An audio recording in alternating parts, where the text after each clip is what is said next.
Então, pessoal, dá boa noite. Boa noite a todos. Eu tenho o grande prazer aqui de atender o convite do Dr. Lorenilson, que é amigo nosso e aluno da nossa pós-graduação de muito tempo, e ele me convidou para participar aqui do curso de metodologia científica que ele organizou e falando sobre alguns itens da constituição de um trabalho científico. Ah, nós vamos abordar hoje três itens do trabalho científico, que é a discussão, a formação das referências bibliográficas e o resumo do trabalho, o summary, que normalmente fazem parte do trabalho científico. Os trabalhos científicos são constituídos por todos esses itens que estão aqui apresentados, quer dizer, do resumo, da introdução, material e método, resultados, a discussão desses resultados e a conclusão e, finalmente, as referências bibliográficas. Nós vamos abordar hoje com vocês esses três itens que estão aqui apresentados em vermelho, que são da discussão, do resumo e as referências bibliográficas. Vamos iniciar pelo resumo. O resumo de um trabalho científico nada mais é do que uma versão precisa, sintética e seletiva do texto do documento. E o que ele deve conter? Ele deve conter, inicialmente, os objetivos do estudo, tanto o objetivo principal como os objetivos secundários que, por eventura, existam. Ele deve falar da metodologia que foi empregada no estudo, os resultados e as conclusões. Depois do texto do resumo, sempre deve haver a inclusão de palavras-chave. O que são essas palavras-chave? São três palavras representativas do conteúdo do trabalho. Então, por exemplo, um trabalho que se refira a doenças, por exemplo, câncer do pâncreas, tratamento cirúrgico. Então, nós devemos incluir lá pâncreas, câncer e cirurgia, que são as três palavras-chave para que os leitores possam saber de antemão o que está sendo tratado nesse trabalho. A parte inicial do trabalho é exatamente o resumo, que é um pretexto, que ele deve permitir ao leitor a decisão sobre se ele vai se interessar ou não na leitura da íntegra do trabalho.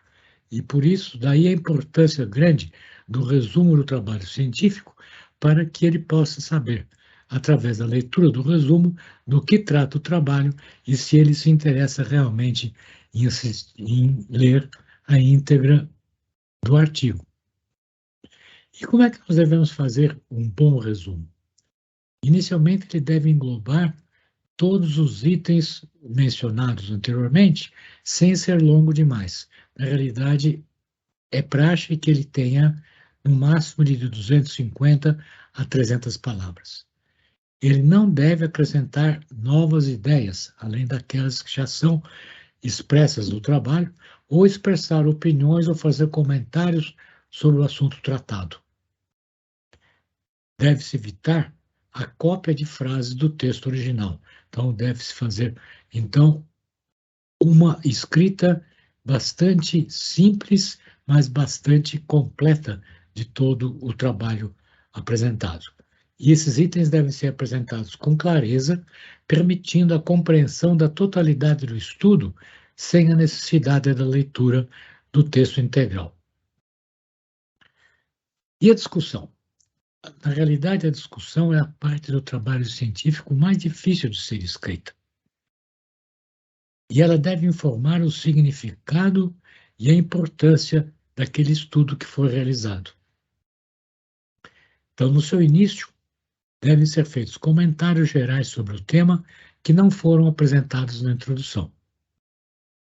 e apresentar uma visão panorâmica e salientar a importância da realização desse estudo que está sendo apresentado no trabalho.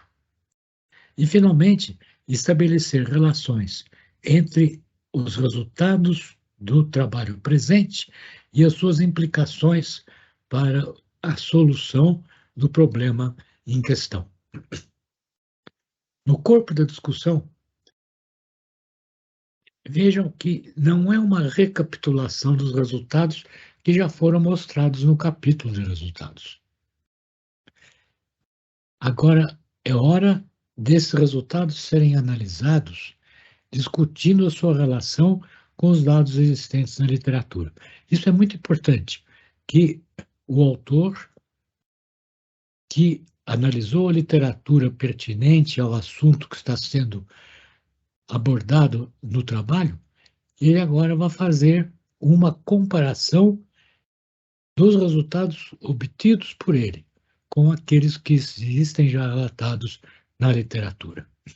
E nessa hora, ele vai mostrar se esses resultados concordam ou divergem com os estudos já publicados.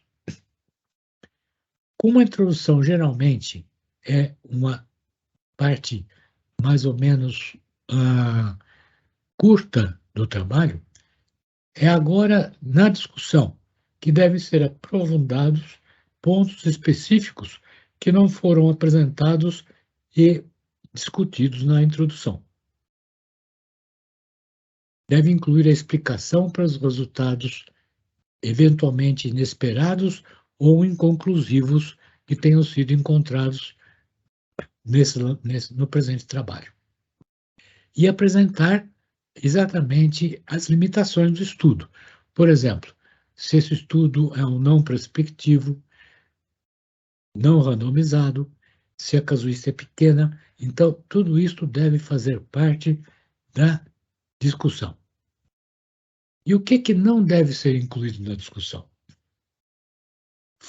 Fundamentalmente, os dados ou resultados que não foram constantes no trabalho. Ou especulações não fundamentadas pelos resultados obtidos. E, finalmente, os assuntos fora dos objetivos do estudo. Ou seja, na língua inglesa, a gente fala do random discussion, ou seja, quando o autor começa a discutir e abordar assuntos que não foram os objetivos do estudo e que totalmente não devem fazer parte da discussão e são totalmente inadequados nessa parte do trabalho. Agora, é importante que a gente torne a discussão do trabalho eficiente e relevante. Como é que nós fazemos isso? Discutindo inicialmente aqueles resultados mais importantes, aqueles constantes dos objetivos. Por exemplo, se eu tenho um trabalho que está estudando a importância do tabagismo nos problemas cardíacos e nos estentes cardíacos, nós devemos inicialmente discutir a importância do tabagismo com os estentes cardíacos. Nós não vamos discutir, por exemplo, a importância do tabagismo quanto à idade dos indivíduos que fumam. A seguir, discutir os motivos das eventuais diferenças dos resultados do estudo em comparação com os estudos anteriores. E dizer por que existem essas diferenças. Foi uma diferente metodologia que foi usada nesse trabalho e não em outros trabalhos publicados, ou, eventualmente, casuísticas diferentes. Isso deve ser plenamente analisado e discutido no capítulo dessa discussão. E as referências bibliográficas? As referências bibliográficas representam um conjunto de todos os padronizado, e existem várias normas que padronizam a realização das referências bibliográficas, que vão agora permitir a identificação dos documentos que foram utilizados no texto. As normas realizadas aqui no Brasil são as normas da ABTN, que são as normas da Associação Brasileira de Normas Técnicas. Essas referências bibliográficas da ABTN são obrigatórias em todo o trabalho científico.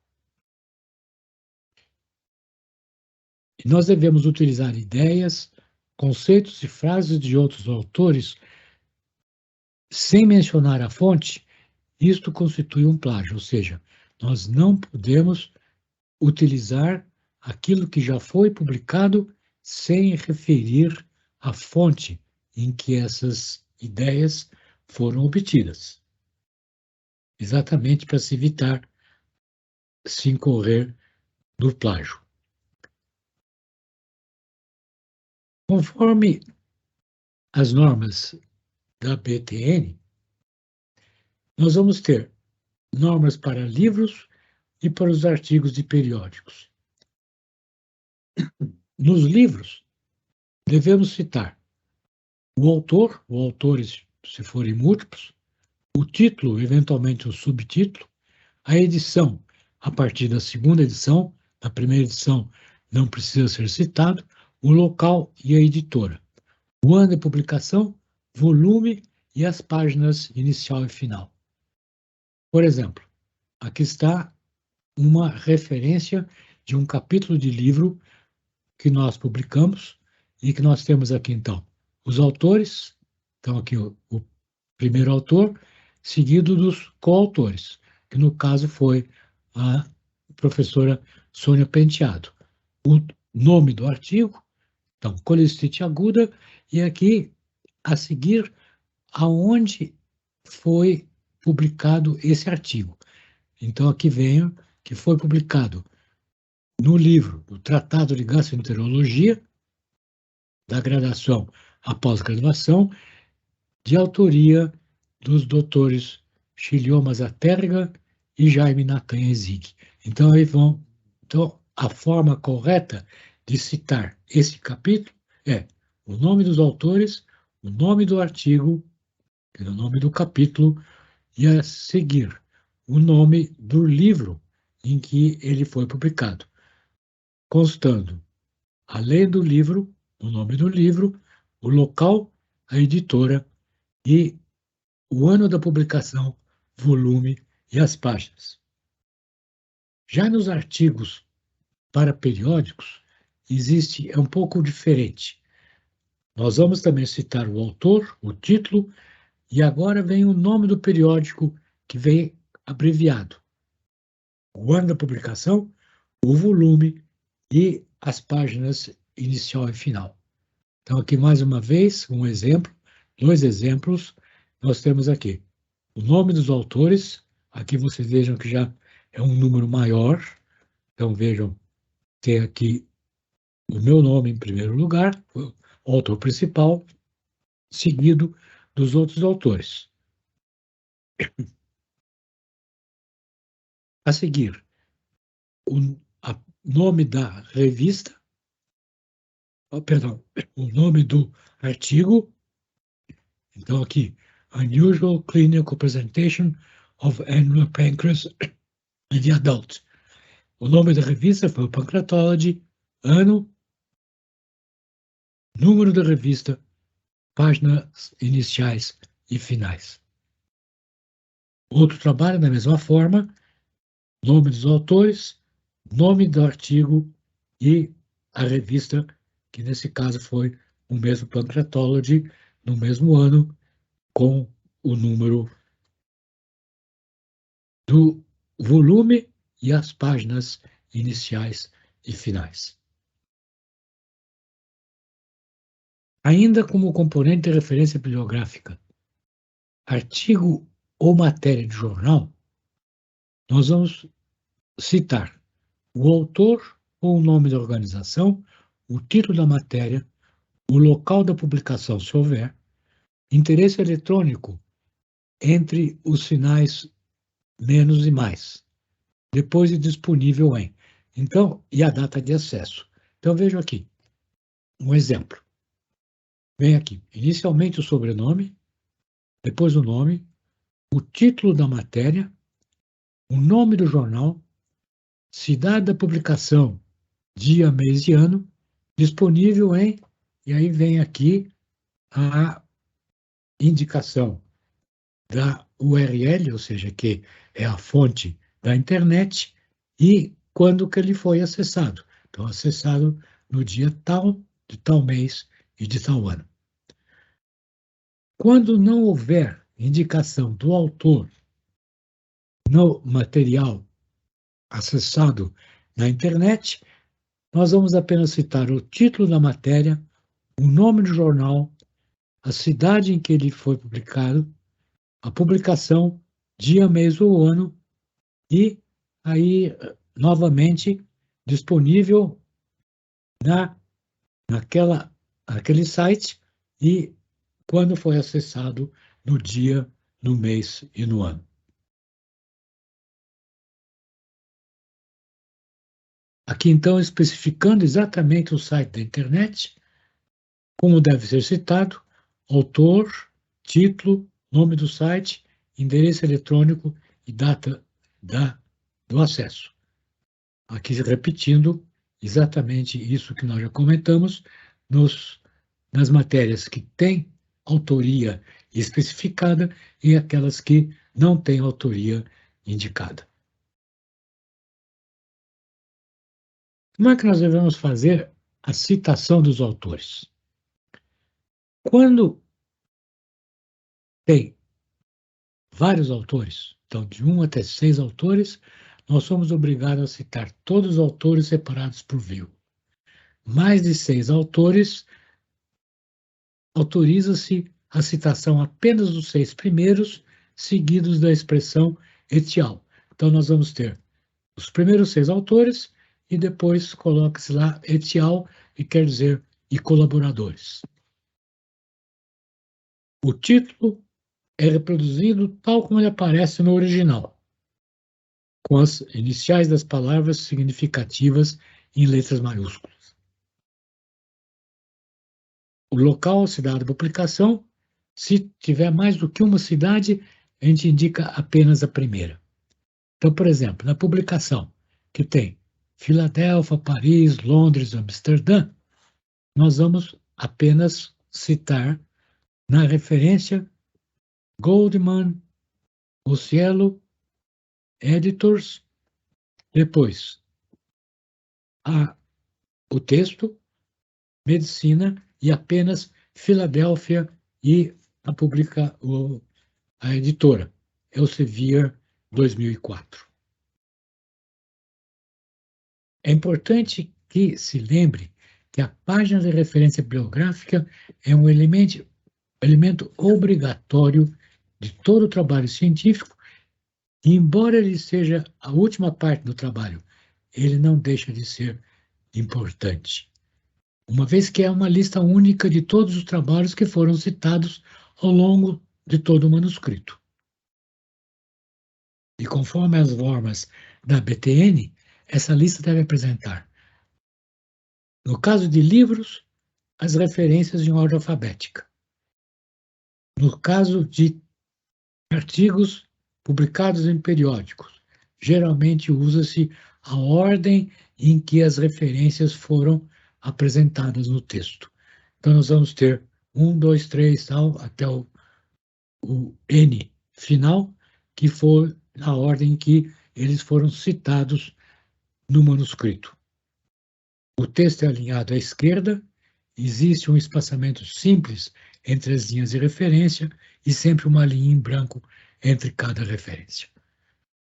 Bom, eu espero que essa tenha sido uma orientação sumária, mais completa para a realização dessas partes do trabalho científico, e eu fico aqui à disposição de vocês para maiores esclarecimentos. Muito obrigado pela sua atenção. Ok.